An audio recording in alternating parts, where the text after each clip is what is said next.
what would be some advice for someone that's not a connector? Maybe they're a bit shy, that's not really them. How do they find a connector, or how do they get into that connecting world?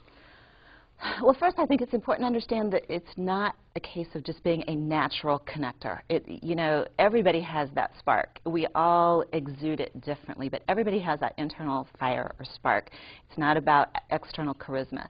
So figure out where you're most comfortable, I think, is the first thing. What setting do you come alive in? Is it more of a one-on-one? Is it a huge group? And who do you want to connect with, and what feels natural for you as a connector. And then look for connectors who are working in that world. Go to those types of events, watch those kinds of shows, and make a point of meeting people who have made kind of their mark in the world that you want to be in that's going to work best for you. Oh, that's some good advice there for those shy folks sitting at home. And, you know, speaking of relationships, we're talking a lot about that on the show here, of course, today. Right. How important is it to be authentic in your relationships? It's not important. It's absolutely vital. You know, Nathaniel Hawthorne said it best, and I'm going to paraphrase because I can't get the quote exactly, although some people can reel it out. It's fine, he's not watching. That's right. Yeah. I think he is not with us today. He's not watching. So basically he said that no one for any considerable period can show one face to the world and another to themselves without becoming bewildered as to which is true. So if you are not authentic, believe me, people will figure it out. You cannot keep those two pieces of you separate for any length of time. That's why a drama coach can teach you how to be somebody you're not for a limited period of time and to do it very well, but it's not sustainable. So it is absolutely vital that you develop the best authentic self that you can. Goes back to a little bit earlier. We were talking about keeping it real. So right there, you got to keep it real. I always ask this question on the show here: is what are you passionate about? What drives you, and what is your passion in life? You know, that's a word that gets used a lot.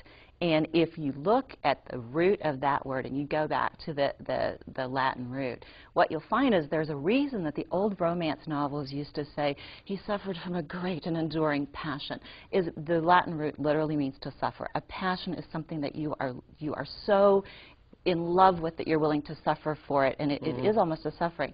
So to say, what are you passionate about? You can't be passionate about a business. You cannot be passionate about a thing. We're passionate about outcomes. And for me, what really drives me and that passion that keeps me working all hours and keeps me at it is watching people blossom, literally seeing their true character come out, and for them to find a way to bring that into their business, be exactly who they are, and have everything they wanted. Because I don't think people have limitations. I think they just haven't found a path. No, that's probably the best. Now I feel bad for asking the passion question every time on the show, but that's okay. But real briefly, I know you mentioned earlier the consulting program, but what is really next for Dixie here, briefly here on the show? Hopefully more of the same, because I'm enjoying it very much. But definitely training and licensing new Go-Giver coaches is the biggest thing on my horizon right now. Very cool. Well, that was Miss Dixie Gillespie here on the show. I want to thank you for joining us today on The Rise to the Top. Of course, people can find out much more about you online at therisetotop.com. Before we go, we need a high five. Oh, definitely.